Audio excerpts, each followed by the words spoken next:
because I don't know. Hi, everyone. Thank you very much for joining this evening's presentation on how to present standout applications for your roles. Now that I've got my phone on silent, we'll get started. It's wonderful to see many people registering for this event. And we've also got another webinar on Saturday on interview skills. So if you're interested and you haven't registered, please hop on the Standout Medical Careers website and register for that now. But today we're really focusing on applications. So, and by applications, I mean any type of application, as you'll see. Now, if whoever is in the chat, in the session, if you could let me know via the chat that you can, if you can't see this presentation, otherwise I'll go ahead and assume that you can. So, such an important topic. You know, you will never get your foot in the door to the interview room without a really great application. So it's a wonderful place to start. And at this time of year, I usually do presentations on CV skills as well, lots on communication, because I know that the interviews are looming. So before we get into it, a little bit about me in case you haven't joined one of these sessions before or met me in some other way. Essentially, my name's Anita Fletcher, and I founded Standout Medical Careers in 2020 after having worked for the AMA for 5 years, the Australian Medical Association, running the career service, establishing and running the career service in New South Wales first. And then I went on and spent the last 2 of those 5 years also working at AMA Federal. So I feel that I have a very well-rounded knowledge of the sorts of issues that affect doctors, and am able to help a lot of people with anything related to their careers. So it might be from, you know, submitting applications to performing well at interviews. Tonight I'll mention a few clients as I go, some real life experiences. And then some people are navigating challenging work situations. So even people at the executive level and pretty senior people want some assistance, either planning, or they've got someone that they're working with that they're trying to navigate their way through successfully working with those people or on particular projects. So I completely love what I do, and I'm based in Sydney, New South Wales. That's a brief overview of some of the main types of services, but as I mentioned, there's a lot more to it. And I also am very proud to have a partnership with MIGA, one of the 4 medical indemnity providers, and I provide discounts for MIGA members for any of my coaching, online learning services, or CPD career development, CPD accredited workshops. And a reminder that if you're an MIGA member, we've got a series coming up over the next few months where we have 4 sessions. So I hope to see you there as well. So into applications. So really a great application and a great CV, your passport to any opportunity that you're wanting to pursue. So whether that's trying to get on specialty programs or any of these other positions, it's so important to get this right, or as I said at the beginning, you won't go any further. And I've just had a client I've been working with recently who has scored a fellowship, landed a fellowship position in the UK, an Australian trained doctor who has had this incredible opportunity, and she was successful last week. So, you know, the reason why she was successful, I think, was because she was really able to convey the value that she offers, her achievements, all the things we'll talk about tonight. She came to me, she was very nervous about the interview. She said that sometimes she freezes up. I hear this a lot. Sometimes people are fine with interviews, other times they feel that they really are left and they're not able to perform well. But fortunately, in her case, and on the day, she performed really well and she got that job. So whatever it is, pay really close attention, put the time and effort into these documents and make sure that they are, you know, of the highest possible quality, no typos, no spelling mistakes, and really great content, because you really want to capture people's attention when they first experience your application. I'm going to quickly check. I'm hoping that I'm not going to miss other people coming into this session. I will change the way it's set up. Okay, I'll continue, and I hope that nobody's left out of this, but I will provide the recording for anyone who registered and was unable to make it. So now this next slide really speaks for itself, and I think they're really important things to bear in mind, whether you're within your applications or within your interviews. So there was a graphic I sent out as a reminder yesterday and an email to people who'd registered saying, you know, everything's interlinked, and it really is. So what goes into your applications will be useful content for your interviews and for any other discussions that are happening along the way. And really think about those questions that are there, because these are the types of things that people really want to know. So put them in your application documents. So we'll talk tonight about a few of them. The key ones are, as I touched on, your CV. That's a whole other webinar on its own. And actually, I am about to launch next week oh, good, I can see someone else is joining. That's wonderful. Next week, welcome, Emily. I'm launching a mini course on CVs, which I'll send you the information about, specifically for doctors to assist them develop their CVs. It's an online learning program, very short, very affordable, and it's just designed for that, you know, couple of hours to be there to guide you as you put your CV together or polish it up. But so for CVs, for cover letters, for selection criteria responses, these are the sorts of pieces of information that you want to include. And as I said, indeed, when you get to interview. So incorporate these things into those documents. Often people, first with CVs, they underdo their CV because they don't list these sorts of things. They don't list their achievements.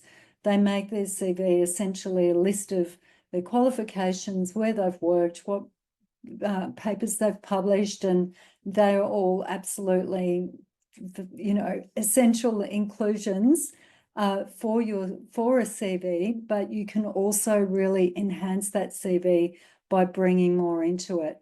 And you need to enhance your cover letters and your application documents by including this type of information.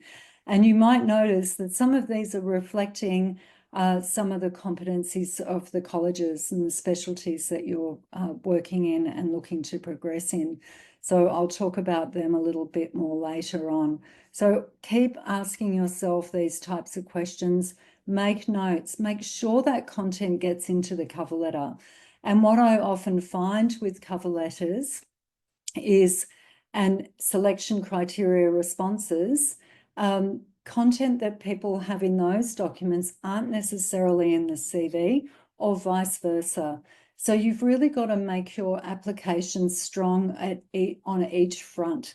And as I said a moment ago, for people that have just joined, all of these things are interlinked. So you've got to be consistent and make sure that, you know, it's not enough to just include something in your CV. If you really want them to know about a particular achievement, make sure it's in the cover letter or the selection criteria responses as well.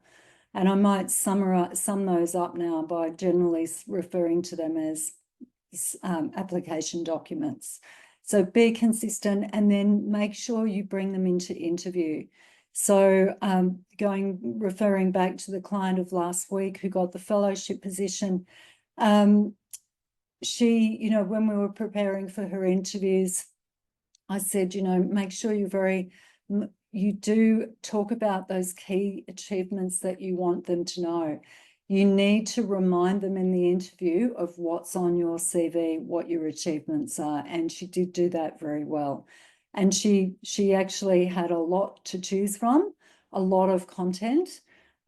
So really have a think about, if someone were to ask you, what are your 2 greatest achievements, what would you say? And that is a very commonly asked interview question. And even if it isn't asked at the interview, I say to people to, you know, bring it into the interview. You've got the floor when they've asked a question, and yes, you have to answer the question, but you can include key content. And so similarly, make sure it's on your application documents. Okay, think about as well, what's your expertise, you know, and what are your skills? And I won't read through each of the points here. And for people that have been in other webinars of mine, yes, I've used this slide before. I think it's a really important point to make in terms of both application documents and interviews, and basically career planning and professional development. So ensure that references to these are in your documents. There's just so much I could talk about with all of this, but I won't. I'll try and stay on track and then leave some time at the end, and there'll be time for questions as well. So some of these so now I really want to focus on bringing the achievements, making sure that your achievements are included in there, because that's a great way to stand out from other people, you know, and that's the topic of tonight's presentation. So I really thought about, well, how do you categorize achievements? And I've broken them down into the quantifiable and the unquantifiable.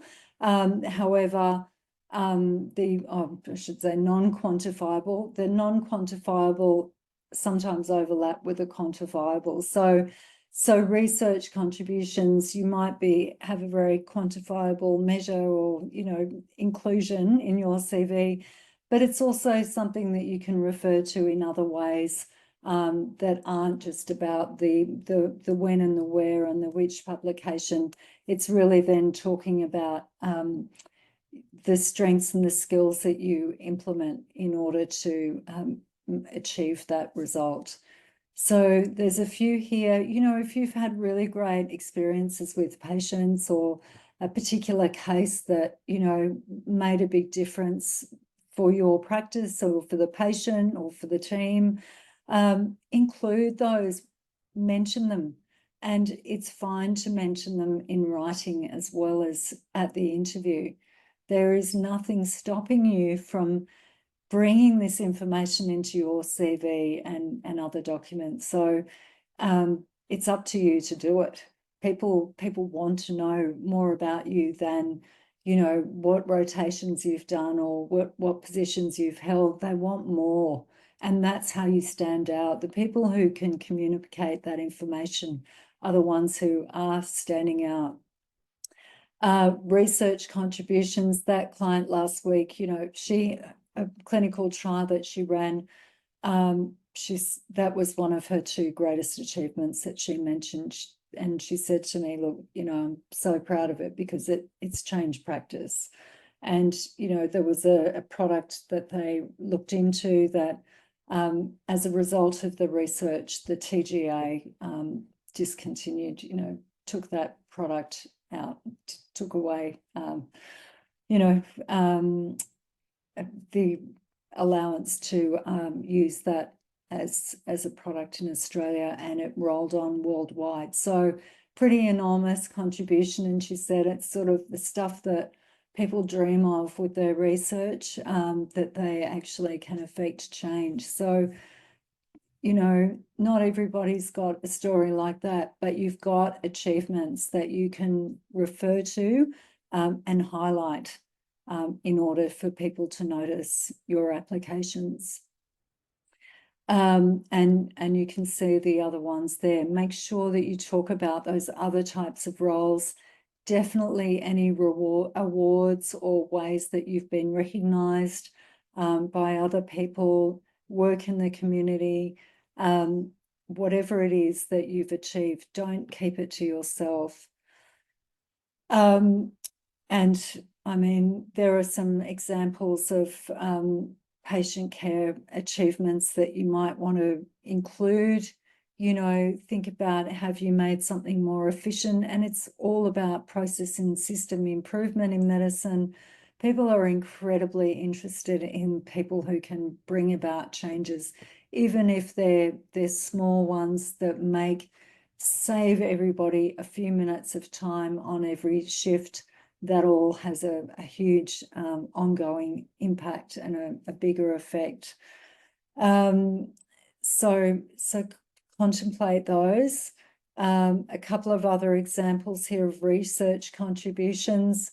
Another client today, she's a consultant overseas in an Asian country, and she's commencing work on her PhD this year. And she's also got a role that it requires her for an organisation that she works for, as well as her clinical work. She's got a role where she's been asked to fundraise.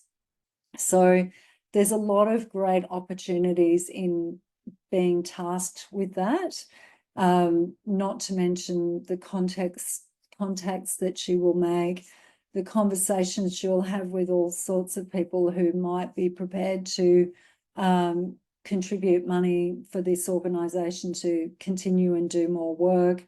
The results that she'll then have and feathers in her cap in terms of being someone who's developed a skill set that's able to attract money to projects.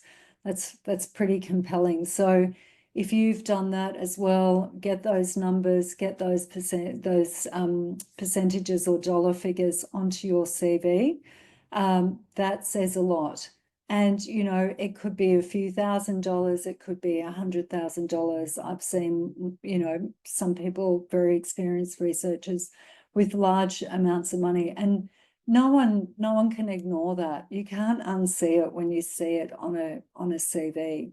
And similarly, if it's those patient care improvements that you've made, get them into numbers, quantify them and put them on paper, and people will appreciate and they'll notice it. And that's another great way to make those achievements stand out, rather than A, not mentioning them, or B, kind of underdoing them and saying, I did this. Well, what was the actual result of that?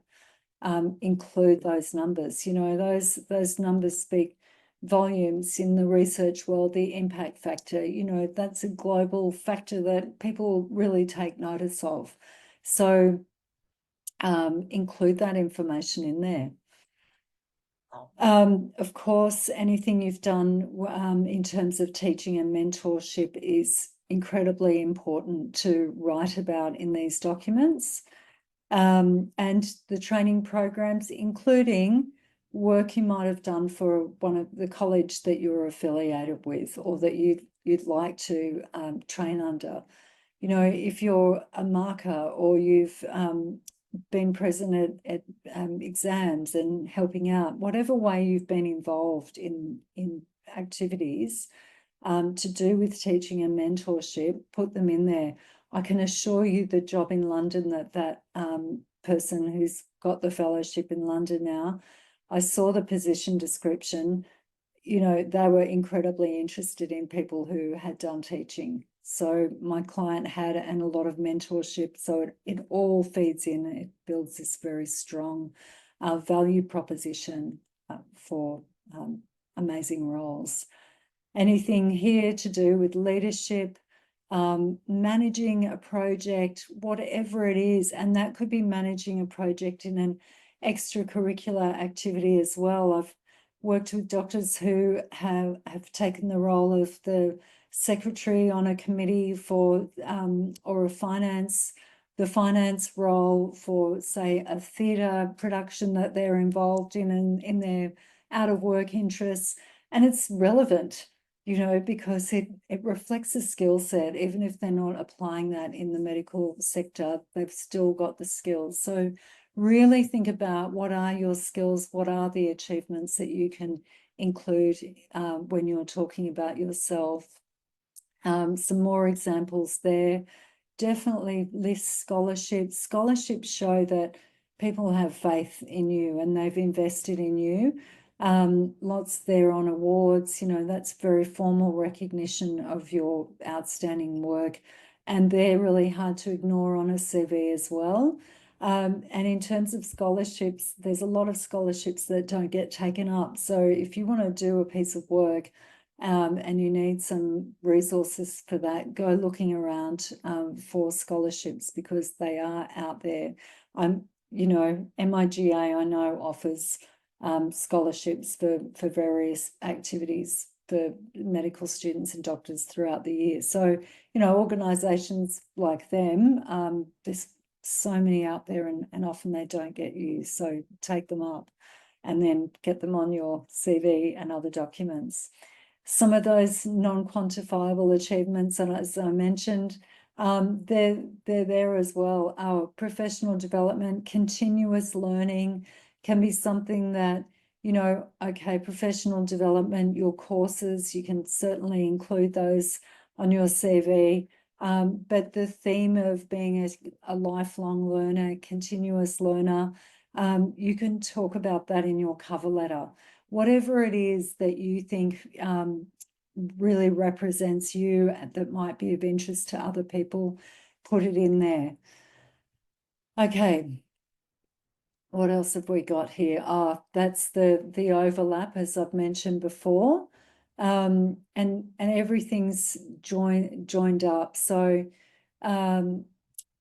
you know, I was just talking before about a client that I met today who's starting her PhD, working in this other role. There's so many different things going on there. And as I mentioned, you know, the different people that she's working with, the skills that she needs to have in order to develop the framework that's going to enable her to do this PhD with some assistance within this team, and the bigger picture. You know, it sort of crosses a lot of these areas, actually. So bear that in mind. Don't think about an achievement as sort of being a silo.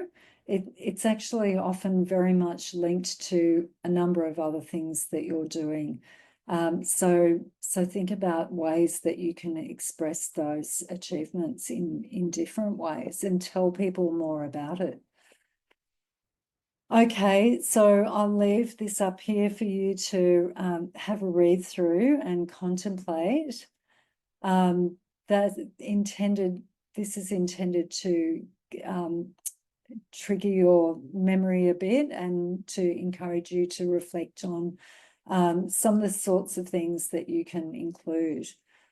So, you know, the supporting the peers, that was one thing that the client last week mentioned, and it really came across in her application documents, and I don't know if she spoke about it in the actual interview, but it's quite possible that she did. And at least it was definitely reflected in her application or her CV. I didn't see her application. And really importantly as well, have a look at how this joins up to the position description. So that I haven't got a slide on that, but one thing I want to talk about too is often people really don't look at that closely enough. And it's a really lost opportunity. Don't make the mistake of thinking, oh, this is a sort of standard template they've got for this job. It's 8 pages long. there's nothing really here that I need to pay that much attention to. You know, just don't do that. And I only say this because I have worked with a lot of doctors, and a lot of them, when I ask them if they've had a good look through the position description, they say, I had a quick flick through. So, and I've seen a lot of these position descriptions now, and I find them always fascinating because I learn a lot about the organisation, the department, what's going on, what's the bigger picture at that organisation. So I really encourage everyone to read through and look at that document through that lens.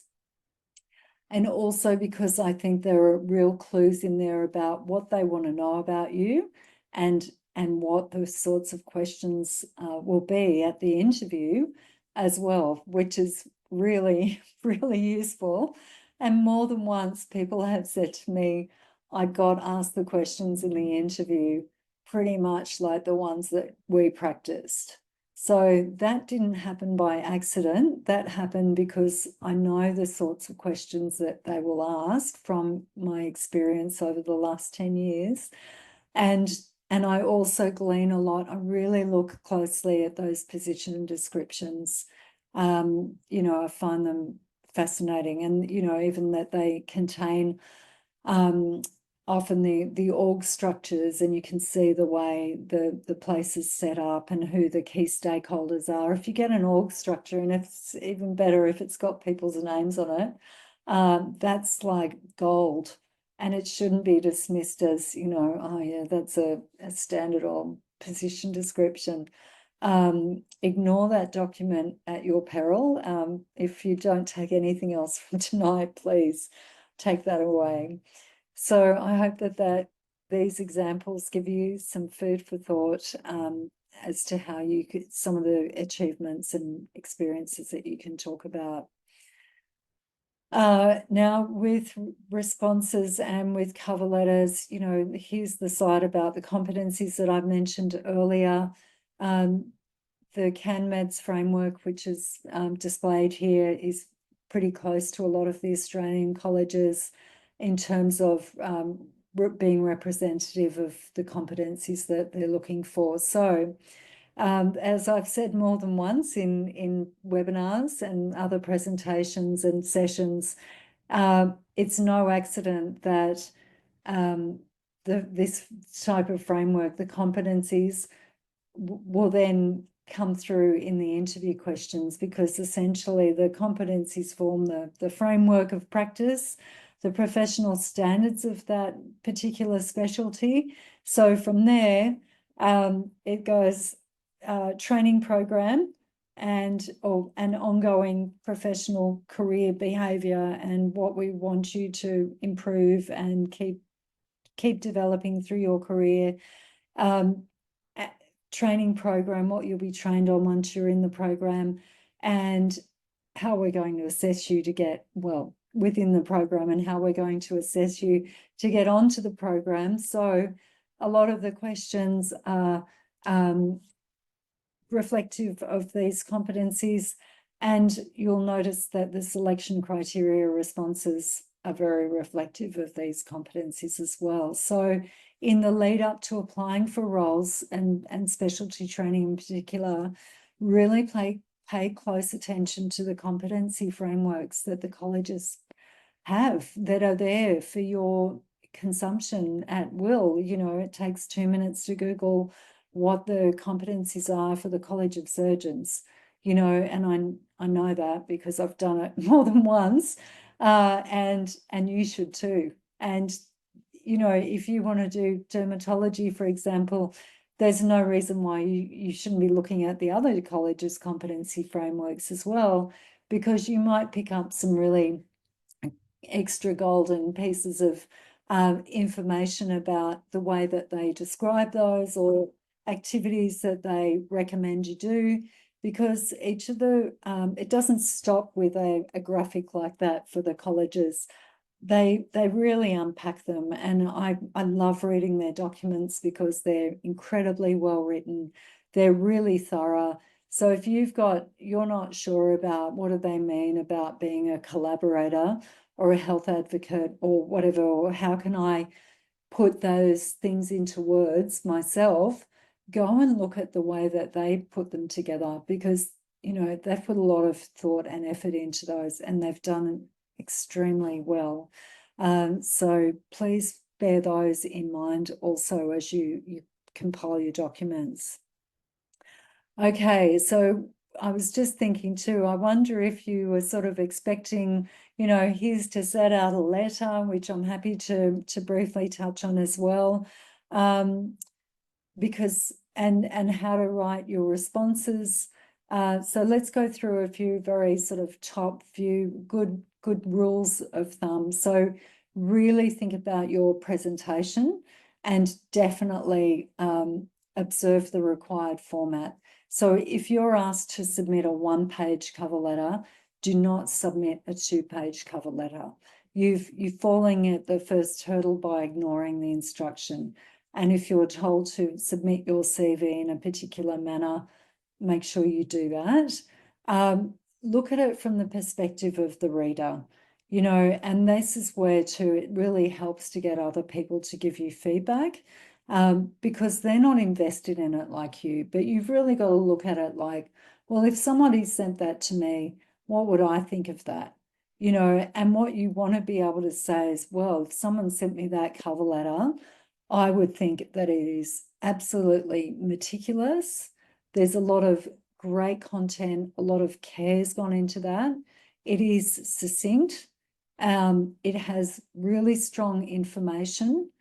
It refers to the selection criteria, which are within the position description that I mentioned before. So you've got all these resources to draw from. Think about referring to some of the competencies that are really important to them, or refer to something within that position description that they've made very clear is very important to them. So this UCLH in London, where my client last week will be working in the next few months, I really read through that position description and saw, I have to say, I can't remember exactly how long it was. I think it was about 16 pages.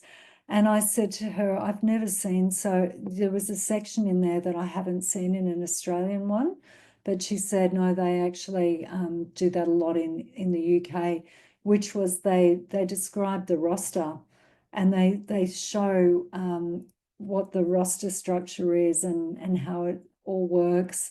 They listed people's names who work there. It was just so useful and informative that, any candidates would be crazy not to really read that closely. So, sorry, I keep getting sort of a little sidetracked. Make sure it's easy to read. You can't fit everything in, which is where your succinct and excellent attention to the writing of this is going to really come to the fore. So really get that content right and draft, go away from it, come back, rewrite it, edit it, get someone else to have a look at it, really kind of massage that into a top quality document, because the time you spend on that, as frustrating as it might be, and you're very time poor, it's worth it, because that's like the key that's going to open the door to that interview room for you. And then, of course, the spelling and grammar, and I just can't stress that enough. Don't make the wrong impression over something like poor grammar or spelling mistakes in there. That's just going to disappoint you very much. That will end in tears if you don't get through because your document is not professionally presented. And as I've said there, refine it, polish it, really make it something that you say, there's nothing else I can do here. It's ready and I'm sending it in. And I feel like when someone opens it, they'll be impressed with that. Okay, so sort of coming to the end, a few things I wanted to mention coming up. As I mentioned, I'm launching a CV mini course the week after next. Next week, I'm heading up to Port Macquarie. So if there's anyone in that area or between Sydney and Port Macquarie that would like to meet up in person, please feel free to reach out to me. I am meeting with somebody else, someone that's actually been following my company for 5 years. So I saw that he's attended a lot of webinars, and it'll be so nice to meet him in person, an advanced trainee. And then I've got a 3-part training on those 3 days at the end of March. So I will be announcing more information about that. Some people might have already received an email yesterday about that and a link to register. And then the MIGA webinar series with the amazing team at MIGA over the next 2 months, April, May. And so that's a little overview of what's in that mini course. I think it's going to be like $49 or something for that. It's a few hours of content to help people with their CVs. And then if you get stuck with any of the things that we've talked about tonight, please don't hesitate to get in touch with me. I'm here. I'm really happy to help people. I really enjoy helping doctors. Whether we have a 15-minute chat and you get something out of it, I'm happy with that.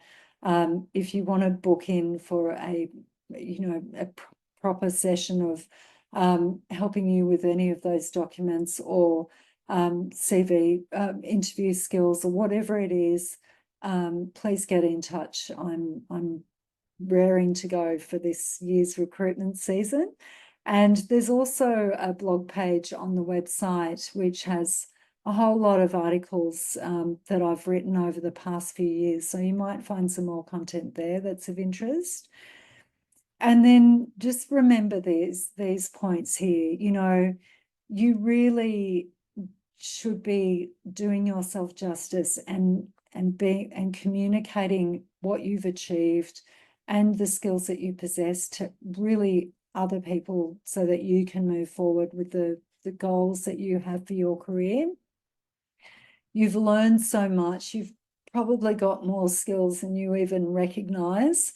And, it's really not as hard as we often think to work out how to communicate our value and professional brand. I remember, starting to think about that when I was going to break out on my own and launch my own business.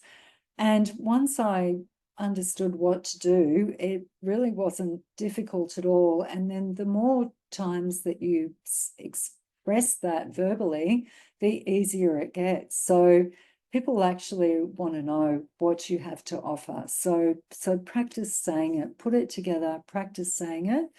There are lots of people you can ask for feedback and assistance, and just, stay committed, put that effort in and follow the process, and you'll be rewarded with the roles that you're looking for. And another thing, actually, this is on, before I go, this is the last slide, with look, I'll get the admin emails as well. But one thing I wanted to task you with is thinking about, for after this session, write down what are some of those key achievements and what are your key strengths. Because often people can't articulate those very clearly and until they really think about it. And I always ask people to do that and to work on that. And as I said, the more that you do it, the easier it's going to be.